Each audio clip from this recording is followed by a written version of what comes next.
काल भैरवाय नमः। ओम ब्रह्म भैरवाय नमः। देखिए, इस कराल काल कलयुग में कुछ ऐसे देवता हैं जो प्रत्यक्ष रूप से विद्यमान रहते हैं। उनमें से भैरव महाराज भी हैं, हनुमान जी महाराज भी हैं, जामवंत महाराज जी भी हैं, अस्तुत्थामा है, विभीषण जी हैं।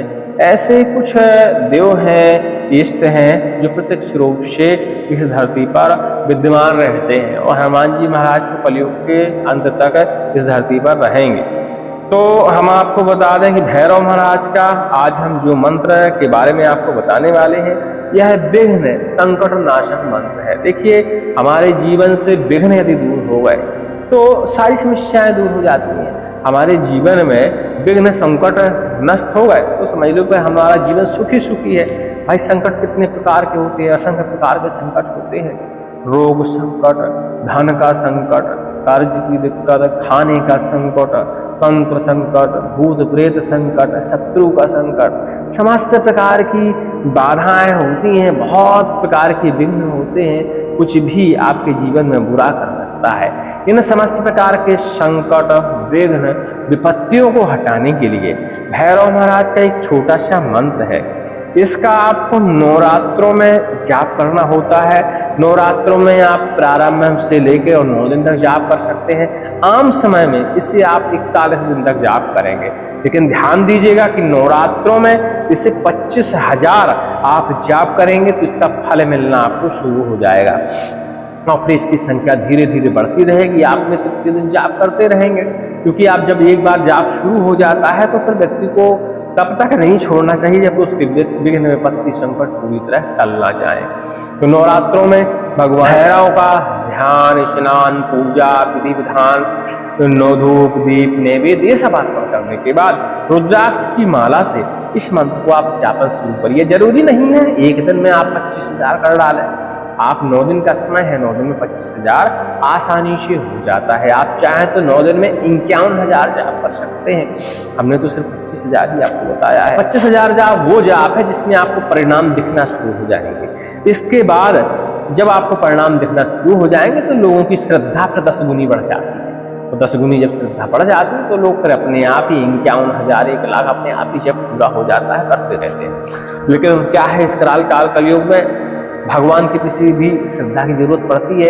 यदि उनका भी परीक्षण की जरूरत पड़ती है, यदि वो असर नहीं करते, कोई हमारी सुनते नहीं है, तो हमारा जो श्रद्धा है डगमगा जाती है।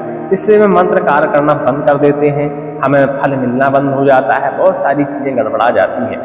तो ऐसे में हमने बताया कि 25,000 इस मंत्र का आप जाप करिएगा तो आपको इसके परिणाम देखने को मिल जाएंगे। जब आपको परिणाम देखने को इसके मिल जाए तब फिर इस मंत्र की आप माला संख्या बढ़ाते रहिएगा और अपने स्तर से अपने समय अनुसार जाप करते रहिएगा जब तक आपकी कामनाएं पूरी नहीं हो जाती हैं। इसके अलावा आम समय में यह 41 दिन का विधान रहता है। 41 दिन में, नवरात्रों में तो 9 दिन आप 25,000 कर लीजिए, आम समय में 41 दिन करना होता है और 41 दिन करने के बाद इसका जो विधान है डबल हो जाता है। 41 दिन में इसे आपको 51,000 बार जाप करना होता है और 51,000 जाप करने में इसका आपको लाभ मिलना शुरू हो जाता है। तो उम्मीद करते हैं विधान तो आप समझ गए होंगे।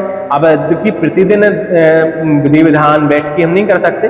बैठकी हमें सिर्फ पहले दिन करना है और दूसरे दिन से साधारण पूजा जो नित्य क्रिया में हम करते हैं, स्नान, ध्यान, पूजा, धूप बत्ती, अगरबत्ती, थोड़ा सा प्रसाद और इसके बाद एक दीपक जला लीजिए। जब पे बैठ जाइए, जितनी देर भी जप करना है, सुबह करिए चाहे शाम को करिए, कोई फर्क नहीं पड़ता, लेकिन जप करना चाहिए। जब भी आपको समय मिलता है दीपक जरूर जलाइए और जब भी बैठ जाइए।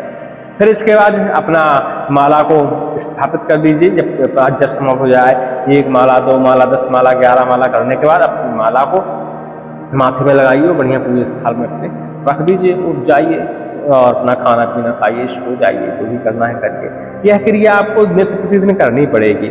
41 दिन में से 51,000 बार आपको जपना है।